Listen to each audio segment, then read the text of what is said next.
La Guinée se prépare activement pour être présente aux Jeux Olympiques du 5 au 21 août 2016 à Rio de Janeiro au Brésil.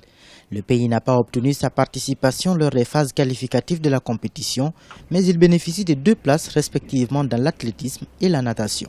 Pour aller aux Jeux Olympiques, il faut se qualifier, mais il se trouve que par manque de financement de l'État, du ministère, je veux dire précisément, ces fédérations n'ont pu faire des déplacements pour aller à des compétitions de qualification. Donc au jour d'aujourd'hui, la Guinée n'a pas pu faire des qualifiés directs dans les compétitions par manque de moyens financiers.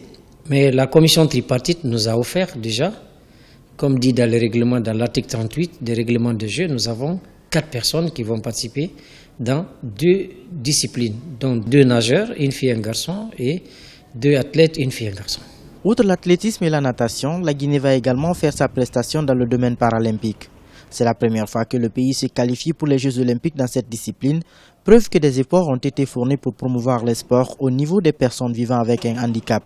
Mais là également, le soutien des autorités sportives du pays se fait toujours attendre, ne serait-ce que pour assurer le déplacement des athlètes pour la capitale brésilienne. Même si vous avez des athlètes qualifiés aujourd'hui, il faut trouver vraiment des moyens pour les envoyer ailleurs pour aller se former, par manque d'infrastructures. Donc c'est vraiment difficile, c'est un souci majeur pour toutes les fédérations aujourd'hui, pas seulement pour handisport, mais particulièrement handisport puisque ça regorge des personnes très sensibles, des personnes handicapées. Donc nous avons des mobilités très réduites, donc c'est encore un plus pour nous. En Guinée, comme dans beaucoup d'autres pays en Afrique, le sport le plus soutenu est le football, ce qui explique la faiblesse du financement dans les autres disciplines sportives. Si pour certaines disciplines les infrastructures sont délabrées, elles restent cependant quasi inexistantes pour d'autres.